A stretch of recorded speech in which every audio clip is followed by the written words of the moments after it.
இப்போ சிம்ம ராசிக்காரர்களுக்கெல்லாம் வந்து பார்த்திங்கன்னா அஷ்டம சனி நடக்கிறது. ஸோ அது எப்போவுமே அவங்களுக்கு வந்து இந்த அஷ்டம சனியில் இருக்கிறவங்களுக்கு குடும்ப பிரச்சனைகள் அதிகமாக இருக்கும். இந்த ஆடி மாதத்தில் வர அமாவாசை ரொம்ப விசேஷம். ஏன்னா 12 வருஷம் கழிச்சு இந்த அமாவாசை வந்து சந்திரனோட சேர்ந்து வருது. ஸோ கடகராசிக்காரர்களும் சரி சிம்மராசிக்காரர்களும் சரி அன்றைய நாளில் செய்கிறது ரொம்ப சிறப்பு. கன்னிராசிக்காரர்களும் பண்ணலாம்.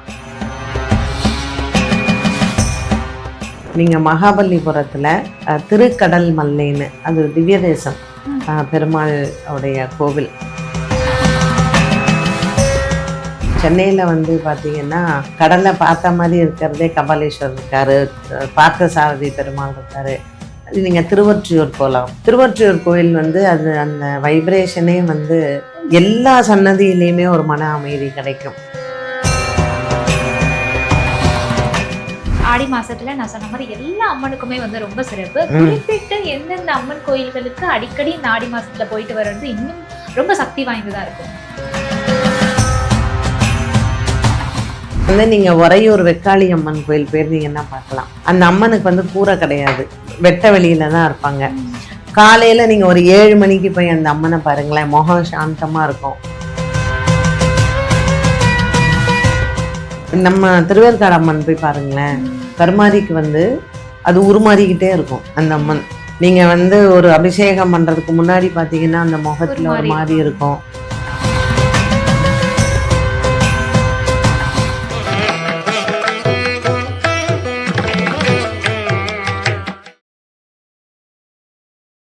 திருவருள் டிவி நேயர்களுக்கு வணக்கம். இன்னைக்கு நம்ம கூட ரொம்ப ஒரு பிரபலமான ஜோதிடர் பாரதி ஸ்ரீதர் அவங்க தான் இருக்காங்க. அவங்க கிட்ட ஆடி மாசம் பத்தி நிறைய வழிபாடுகள் பத்தியும் கேட்டு தெரிஞ்சுக்கலாம். முதல்ல அவங்களோட ஷோக்கு வெல்கம் பண்ணிடலாம். வணக்கம் மேம். வணக்கம் வணக்கம். எப்படி இருக்கீங்க? நல்லா இருக்கேன், நீங்க நல்லா இருக்கீங்களா? ரொம்ப நல்லா இருக்கேன் மேம். இங்க வந்திருக்கேன், கண்டிப்பா இன்னும் நல்லா இருப்பேன். எப்பவும் நல்லா இருங்க. Thank you ma'am. திருவருள் டிவி நேயர்களுக்கு வணக்கம். ஆடி மாசத்துல வர மற்ற நாள்லாம் பிரதோஷங்கள் வருது, ஒரு இதுவும் சிவராத்திரி எல்லாம் மாதம் வருது. பட் இந்த ஆடி மாசத்துல வர ஒரு பண்டிகைகளுக்கும் அவ்வளோ ஒரு ரொம்ப மகிமை அப்படின்னு சொல்லலாம். பிரதோஷ வழிபாடு இந்த ஆடி மாசத்துல எவ்வளவு மகிமை வாய்ந்ததுங்க? ஐ திங்க் ஆடி மாசத்துல வர பிரதோஷம் திங்கக்கிழமையில வருது. ஸோ சோமவார பிரதோஷம் எப்பவுமே விசேஷம்தான். சந்திரனுக்கு சாபம் தீர்த்த நாள் வந்து திங்கக்கிழமை. அண்ட் நம்ம ஜென்ரலாகவே வந்து பார்த்திங்கன்னா திங்கக்கிழமை வந்து சிவனுக்கு ரொம்ப உகந்த நாள்னு சொல்லுவோம். ஸோ சோமவார பிரதோஷம் இந்த ஆடி மாதத்தில் வர்றது வந்து நம்ம என்ன விரதம் இருந்து நந்தி தேவருக்கு ரொம்ப விசேஷம். ஸோ நம்மளுடைய குறைகள் எத்தனையோ இருக்கும் இல்லையா, அதனால் அந்த பிரதோஷ காலத்தில் அதுவும் இந்த சோமவாரத்தில் வர்றது நந்திக்கெல்லாம் வந்து அபிஷேக பொருள் கோயிலுக்கு கொடுக்கறது ரொம்ப விசேஷம். ஸோ சந்திரனுக்கு உண்டான சந்தனம், பன்னீர், பால், அரிசி மாவு இதெல்லாம் இன்னைக்கு வந்து கோவில் அபிஷேகத்துக்கு கொடுத்தா நமக்கு ஜாதகத்துல சந்திரனுடைய சாபம் வந்து தீரும். ஓகே.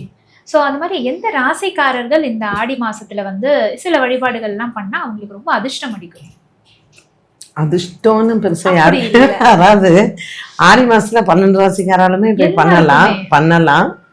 நம்ம எவ்வளவு நம்பிக்கையோட செய்யறோம் அப்படிங்கிறது இருக்கு. இப்போ சிம்ம ராசிக்காரர்களுக்கெல்லாம் வந்து பார்த்திங்கன்னா அஷ்டம சனி நடக்கிறது. ஸோ அது எப்போவுமே அவங்களுக்கு வந்து இந்த அஷ்டம சனியில் இருக்கிறவங்களுக்கு குடும்ப பிரச்சனைகள் அதிகமாக இருக்கும். அண்டு சிம்ம ராசிக்காரர்களுக்கு ராசிநாதன் சூரியன் தான் 12ஆம் இடத்துல இருக்கார். அதனால் இந்த ஆடி மாதத்தில் வர அமாவாசை ரொம்ப விசேஷம். ஏன்னா 12 வருஷம் கழிச்சு இந்த அமாவாசை வந்து சந்திரனோட சேர்ந்து வருது, குருவோட சேர்ந்து வருது. அதனால் இந்த ஆடி மாதத்தில் இந்த அமாவாசையில் சிம்மராசிக்காரர்கள் நிறைய அன்னதானம் பண்ணுறது, வஸ்திரதானம் பண்ணுறது இதெல்லாம் வந்து ரொம்ப விசேஷம். ஏன்னா பித்ருக்களுக்கு வந்து ரொம்ப விசேஷம் வந்து அமாவாசை தான். அது சூரியன் வந்து பலமாக இருக்கக்கூடிய ஒரு நாள். அன்னைக்கு சந்திரனுக்கு பலம் இருக்காது. ஸோ இந்த ஆடி அமாவாசையில் வந்து சூரியனும் சந்திரனும் ஒரே அந்த சந்திரன் வீட்டிலேயே ஒன்றா இருக்கா. இந்த அமாவாசையில் பார்த்தீங்கன்னா சூரியன், சந்திரன், குரு, புதன் 4 கிரகமும் ஒன்றா இருக்குது. ஸோ கடகராசிக்காரர்களும் சரி சிம்மராசிக்காரர்களும் சரி அன்றைய நாளில் செய்கிறது ரொம்ப சிறப்பு. கன்னிராசிக்காரர்களும் பண்ணலாம். ஏன்னா அவளுக்கும் கண்டகச்சனி இருக்குது. இல்லை கடகம், சிம்மம், கன்னி 3 பேருமே அன்னைக்கு வந்து குலதெய்வ வழிபாடு செய்கிறதோ இல்லை தான தர்மங்கள் செய்யறது, அன்னதானம் பண்றது, வஸ்திரதானம் பண்றது எல்லாமே சிறப்பு. சிவனடியார்களுக்கு பண்றது ரொம்ப. Super ma'am. இப்ப அந்த அமாவாசை சொன்னீங்க இல்லையா, அந்த ஆடி அமாவாசை 12 வருஷத்துக்கு ஒரு முறை வருது அப்படின்னா, அப்ப ஆடி அமாவாசை வருஷம் வருஷம் வரும்.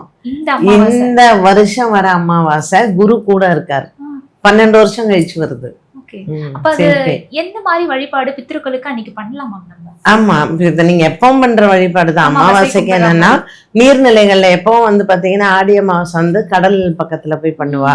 அதனால ராமேஸ்வரம் ரொம்ப விசேஷம், திருப்புல்லானி விசேஷம். நீங்க வந்து வர்க்கலா எடுத்துனீங்கன்னா கேரளால அங்க ரொம்ப விசேஷமா பண்ணுவாங்க.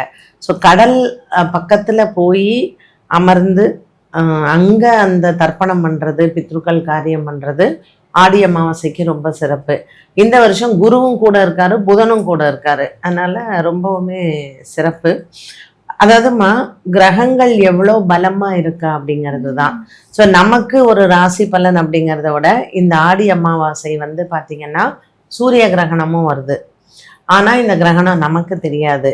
இது வந்து ஆப்பிரிக்கா, போர்ச்சுகல், ஸ்பெயின் அங்கே தான் வந்து தெரியுது. And it's a very short, இதுதான் 2 minutes எக்லிப்ஸ் தான். பட் ஸ்டில் 12 years கழிச்சு இந்த கிரகங்கள்லாம் ஒன்று சேருது பார்த்தீங்களா, அதனால இது ரொம்ப சிறப்பாக சொல்லப்படுறது இந்த கிரகணம். ரொம்ப சொன்னீங்க. இந்த அமாவாசை பௌர்ணமி அப்படின்றப்போ, இந்த அமாவாசை பௌர்ணமி நாட்கள்ல நம்ம இந்த பீச் சமுத்திரத்துக்குலாம் போய் கால் வச்சோம்னா அது ரொம்ப பாசிட்டிவ் வெப்ஸ்ன்றாங்களே, அதுக்கு என்ன உள் காரணம்? டைட்ஸ் வந்து ஜாஸ்தி இருக்கும் இல்லையா உனக்கு.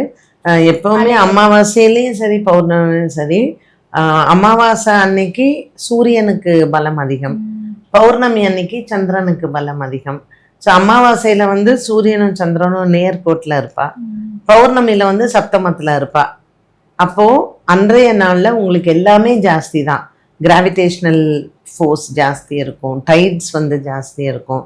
அதனால இந்த கடல் அலைகள் நமக்கு நீங்க வந்து பாத்தீங்கன்னா நம்ம போய் ஒரு பௌர்ணமியில சந்திரனோட சேர்ந்து அந்த கடல்ல போய் உட்காந்தோம், நம்ம மனசு வந்து ரொம்ப அமைதியா இருக்கும். ஒரு கோவில்ல போய் ஒரு அமாவாசையில வந்து அக்கடான உட்காந்தீங்கன்னா ஒண்ணுமே நம்ம வந்து வேண்டணும் அப்படின்னு இல்லை, பட் அந்த இடம் அந்த வைப்ஸ் வந்து நமக்கு ஒரு நல்லதா தரும். அதனால அமாவாசை பௌர்ணமி எப்பவுமே கோவில் அந்த கடல் பக்கத்துல இருக்கு அப்படின்னா அது ஒரு தனி மன அமைதி தரக்கூடியதுதான். அந்த மாதிரி எந்தெந்த கோயில் வந்து ரொம்ப சக்தி வாய்ந்ததா இருக்கும்? இப்போ பொதுவா சொன்னா ராமேஸ்வரம்னா நீங்க சொன்ன மாதிரி கடல் பக்கத்துல இருக்கு, ரொம்ப சக்தி வாய்ந்த கோயில். நம்ம சென்னையில இல்ல என்ன கோயில்ல அந்த மாதிரி சமுத்திரம் பக்கத்துல இருக்கிறது போனா கண்டிப்பா உங்க மனசுக்கு ரொம்ப அமைதி, ரொம்ப அமைதியா நம்ம கோவில்ல கூட்டமே இல்லாம ஒரு கடல் பக்கத்துல இருக்கிற ஒரு இடத்துல போய் உட்காரணும்னா நீங்க மகாபலிபுரத்துல திருக்கடல் மல்லைன்னு, அது திவ்ய தேசம் பெருமாளுடைய கோவில். நீங்கள் அங்கே போனீங்கன்னா சாதாரண நாளில் போங்க, கோயிலில் கூட்டமே இருக்காது, ரொம்ப அமைதியாக நம்ம உட்காந்து சாமி பார்த்துட்டு வரலாம். இங்கே வந்து நமக்கு சென்னையில் வந்து பார்த்திங்கன்னா கடலை பார்த்த மாதிரி இருக்கிறதே கபாலீஸ்வரர் இருக்கார், பார்த்த சாரதி பெருமாள் இருக்கார். நீங்கள் திருவொற்றியூர் போகலாம். திருவொற்றியூர் கோயில் வந்து அது அந்த வைப்ரேஷனே வந்து எல்லா சன்னதியிலையுமே ஒரு மன அமைதி கிடைக்கும். அங்கே தியாகராஜ சுவாமி, வள்ளலாரும் அங்கே தானே இதானார், ஐக்கியமானார். அதனால் திருவொற்றியூரும் நீங்கள் கடலை சார்ந்த ஒரு ஆலயம்தான். சென்னையில் பாரிஸில் இருக்கிற காளிகாம்பாள், இதெல்லாம் நீங்கள் போங்களேன். நம்ம வந்து பூஜை பண்ணணும்னு இல்லை, உட்கார்ந்தாலே ஒரு மன அமைதி ஆட்டோமேட்டிக்காக வரும். ரொம்ப மன அழுத்தம் இருக்கவங்களுக்குலாம் இது ஒரு நல்ல ரெமெடி. நல்லா கண்டிப்பா. அதனாலதான் வந்து உங்களுக்கு சந்திராஷ்டமம் இருக்குன்னு வச்சுக்கோங்களேன், அன்னைக்கு வந்துட்டு நீங்க ஒரு கோவில் குளத்துல போய் உட்காந்து மீனுக்கு பொறி போட்டாலே நம்ம மைண்ட் ரொம்ப ரிலாக்ஸ் ஆகும். ஸோ அதெல்லாம் ஆகம விதிகள் படி அந்த காலத்துலயும் வச்சிருக்காங்க. இப்பதான் திருச்செந்தூர்ல எல்லாம் கூட்டம் அதிகமா இருக்கு, ஜனங்க போறாங்க. எனக்கு தெரிஞ்சு திருச்செந்தூர் கோயிலில் கூட்டம் இல்லாமல் நாங்கள்லாம் போய் உட்காந்த காலங்கள் எல்லாம் உண்டு. அப்படி ஒரு மைண்டுக்கு ரிலாக்ஸ்டாக இருக்கும். அதுவும் குறிப்பாக அந்த தட்சிணாமூர்த்தி சன்னதி ஒன்று உண்டு வள்ளியுடைய அந்த பிரகாரத்துலேயே. அங்கெல்லாம் நம்ம ஒரு ஓரத்தில் உட்கார்ந்தோம்னா அந்த கடல் சத்தம், நமக்கு அந்த கோவில் சுற்றி இருக்கக்கூடிய சன்னதிகள், இது எல்லாமே ஒரு மனசுல ஒரு நல்ல தெய்வீகத்தை வந்து கொடுக்கும். இப்ப வந்து கோவில் எல்லாமே வந்து போனா உட்காந்தா எங்கேயுமே ஒரு மன அமைதியே கிடைக்க மாட்டேங்குது. ஜனங்க அந்த அளவுக்கு கூட ஆரம்பிச்சிட்டாங்க. அதே மாதிரி இப்ப ஆடி மாசத்துல நான் சொன்ன மாதிரி எல்லா அம்மனுக்குமே வந்து ரொம்ப சிறப்பு. குறிப்பிட்டு எந்தெந்த அம்மன் கோயில்களுக்கு அடிக்கடி இந்த ஆடி மாசத்துல போயிட்டு வர்றது இன்னும் ரொம்ப சக்தி வாய்ந்ததா இருக்குங்க? பொதுவா வந்துமா மாரியம்மன் கோவில்கள் வந்து ரொம்ப விசேஷம். இப்ப நீங்க அம்மன்லயே வந்து பார்த்தீங்கன்னா பலவிதமான அம்மன் இருப்பாங்க, பெயரை கொண்டது. இப்போ பொன்னி அம்மன் இருக்கும், கடும்பாடி இருக்கும், எல்லை அம்மன் இருக்கும், இப்படி ஒவ்வொரு தேவதைகள் இருக்கும் அம்மன்லயே. பட் இந்த ஆடி மாசத்துல வந்து மாரியம்மன் ஆலயங்கள் வந்து ரொம்ப விசேஷம். அந்த மாரியம்மனுக்கு தான் வந்து நீங்க பார்த்தீங்கன்னா தீ மிதிக்கிறது. ஏன்னா ஜென்ரலி இந்த அங்காள பரமேஸ்வரி கோயில்லையுமே ஆடி மாதம் ரொம்ப விசேஷமாக பண்ணுவாங்க. ஸோ மாரியம்மன் ஆலயங்கள் எல்லாமே ரொம்ப சிறப்பாக இந்த ஆடி மாதத்தில், ஏன்னா ரொம்ப அந்த அம்மனுக்கு வந்து ஒரு உக்ரத்தோடு நீங்கள் வந்து பார்க்கலாம். சில கோயில்கள்லாம் நீங்கள் போனீங்கன்னா அம்மனுடைய முகமே ஒவ்வொரு காலகட்டத்திலையும் அந்த நாளில் சூரியன் மாறுறது இல்லையா, அம்மனோட முகமே வந்து மாறும். இது வந்து நீங்க உறையூர் வெக்காளி அம்மன் கோயில் போயிருந்தீங்கன்னா பார்க்கலாம். அந்த அம்மனுக்கு வந்து கூரை கிடையாது, வெட்ட வெளியில தான் இருப்பாங்க. காலையில நீங்க ஒரு 7 மணிக்கு போய் அந்த அம்மனை பாருங்களேன், முகம் சாந்தமா இருக்கும். மத்தியானம் 12 மணி உச்சி காலத்துல பாருங்க உக்ரமா இருக்கும். சாயந்தரம் ஒரு 3 மணிக்கு பாருங்க ஒரு மாதிரி அந்த உக்ரம் கலந்த ஒரு சாந்தம் இருக்கும். சாயந்தரம் 7 மணிக்கு பாருங்க ரொம்ப அமைதியா இருக்கும். இது நல்ல விஷயம் தெரிஞ்சவங்களுக்கு அந்த அம்மனை பார்க்கும்போதே நோட்டீஸ் பண்ணுவாங்க. அது அந்த அம்மனுக்கு ஜீவன் இருக்கும்னு சொல்லுவோம் இல்லையா, அந்த அந்த முகத்திலேயே அது தெரியும். அதனால நிறைய மாரியம்மன் ஆலயங்கள்ல நீங்க இந்த ஆடி மாசத்துல போனீங்கன்னா அந்த தெய்வம் அப்படியே அங்க இறங்கி அங்க உட்கார்ந்துருக்க கூடியதை நம்ம பார்க்கலாம். கேட்கும் போதே ரொம்ப மெய் சிலிர்ப்பா இருக்கு. அதாவது நீங்க நம்ம திருவேற்காடு அம்மன் போய் பாருங்களேன், கருமாரிக்கு வந்து அது உருமாறிக்கிட்டே இருக்கும் அந்த அம்மன். நீங்க வந்து ஒரு அபிஷேகம் பண்றதுக்கு முன்னாடி பாத்தீங்கன்னா அந்த முகத்துல ஒரு மாதிரி இருக்கும், அபிஷேகம் பண்ணதுக்கு அப்புறம் பாத்தீங்கன்னா ஒரு மாதிரி இருக்கும். ராத்திரி அந்த சாயரக்ஷா பூஜை பார்க்கறச்சே அப்போ அந்த முகம் வந்து மாறி இருக்கும். நல்லா கூர்ந்து கவனிச்சோம்னா நமக்கு வந்து தெரியும் தெய்வத்தோடைய அந்த முகத்திலேயே அவங்க என்ன மாதிரியான ஒரு குணத்துல அந்த அம்மா இருக்காங்க அப்படிங்கிறது. நிறைய விஷயம் ஆடி மாசம் பத்தி பேசணும். இப்ப இறுதியா வந்து ஆடி மாசம் இறுதி வந்து நெருங்கிட்டு இருக்கோம். ஆடி மாசம் கடைசியில வந்து என்ன மாதிரியான நல்ல வழிபாடுகள் பண்ணி உங்களுக்கு ஆடி மாசம் முடியறது வந்து கருட பஞ்சமியும் நாக சதுர்த்தியும் வருது இல்லையா, ரெண்டுமே ரொம்ப விசேஷம். ஏன்னா கருடனும் சர்ப்பமும் வந்து பாத்தீங்கன்னா அதுக்கு ஒரு ஸ்டோரி இருக்கு. கருடனும் பாம்பும் வந்து சகோதரர்களுக்கு, அந்த 2 சகோதரிகளுக்கு பிறந்தவங்க தானே. ஸோ கருடனினுடைய சகோதரன் தான் அருணன் அப்படின்னு சொல்லிட்டு சூரிய பகவானுக்கு தேரோட்டியா இருக்கார். ஸோ இவங்க எல்லாருமே பெரிய சிவபக்தர்கள் தான். எப்படி வந்து கருடன் வந்து போய் அவ அம்மாவுடைய சாபத்தை தீர்த்து, ஏன்னா அடிமையா தானே இருக்காங்க. ஸோ இதெல்லாம் ஒரு பெரிய ஸ்டோரின்னு வச்சுக்கோங்களேன். அதனால அடுத்தடுத்த நாள் வரும். இந்த கருட பஞ்சமியும் நாக சதுர்த்தியும் வந்து பார்த்தீங்கன்னா அமாவாசைக்கு அப்புறம் வரக்கூடிய 4வது நாள் 5வது நாள். ஸோ இந்த 2 நாளுமே கருடனுக்கும் விசேஷம். ஆடி மாசத்துல சுவாதி நட்சத்திரம் வந்து கருடனுடைய திருநட்சத்திரம், அவர் பிறந்த நட்சத்திரம். ஸோ இந்த ஆடி மாசத்துல எப்படி சர்ப்பத்துக்கு நம்ம வந்து வழிபாடுகள் செஞ்சு விசேஷமா கொண்டாடுறோமோ கருடனுக்கும் அதே மாதிரி பண்றது உண்டு. ஆடி மாச இறுதி இந்த வருடம் வந்து பார்த்தீங்கன்னா 13, 14 தேதிகள் எல்லாம் கருட பஞ்சமி நாக சதுர்த்தி வந்து வருது. எந்த பெருமாள் கோயிலுக்கு போனாலுமே அன்னைக்கு கருடனுக்கு ரொம்ப விசேஷம். ஸோ கொடிமரத்தோட இருக்கக்கூடிய கருடனுக்கு நம்மளும் ஒரு விளக்கேற்றிட்டு 12 பிரதட்சணம் பண்றது ரொம்ப விசேஷம். நாக சதுர்த்தி அன்னைக்கு ஏதாவது ஒரு அம்மன் கோயிலுக்கு போயிட்டு நாகத்துக்கு வந்து புத்துக்கு வந்து பால் தெளிச்சுட்டு சுவாமிக்குமே அபிஷேகத்துக்கு அன்னைக்கு பால் கொடுப்பாங்க. அதனால இது வந்து பிரதர் சிஸ்டருக்காக பண்றது இந்த நாக சதுர்த்தி. இதெல்லாம் முக்கால்வாசி ஆந்திரா சைட்ல தான் வந்து ரொம்ப செய்வாங்க, ஆந்திரா பக்கமும் செய்வாங்க, கர்நாடகா சைடும் வந்து பண்றது உண்டு. இந்த நாக சதுர்த்தியில இந்த கருட பஞ்சமிலாம் கூட பிறந்தவாளுக்கு வந்து நல்லா இருக்கணும், அவங்க அந்த பாண்டிங் வந்து நல்லா இருக்கணும். இப்போ நம்ம நார்த்ல வந்து பார்த்தீங்கன்னா ரக்ஷாபந்தன் பண்றாங்க இல்லையா, அதே மாதிரி இந்த நாக சதுர்த்தி கருட பஞ்சமி எல்லாம் பிரதர் சிஸ்டர் ஒன்னா இருக்கிறதுக்காக அதை கொண்டாடுவா. சொன்னீங்க. இப்ப அதே மாதிரி வந்து இந்த நாகத்தை பத்தி சொன்னீங்க, நாக சதுர்த்தி. நாகதோஷம் இருக்கவங்க எல்லாம் இந்த ஆடி நாக சதுர்த்தியில ஏதாவது விசேஷம் விரதம் இருப்பாங்க.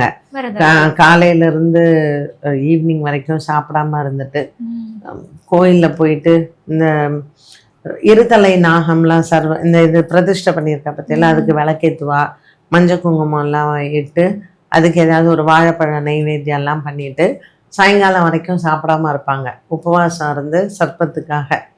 ஏன்னா இது வந்து அனந்தன் வாசுகி, மொத்தம் வந்து 7 நாகங்கள் வந்து நம்ம சிறப்பாக சொல்கிறோம். ஸோ ஆதிசேஷன், அனந்தன் வாசுகி, கார்கோடகன், கருடன் வந்து இந்த சர்ப்பங்கள் எல்லாமே அவருடைய அணிகளை நான் போட்டுருப்பார் உடம்புல.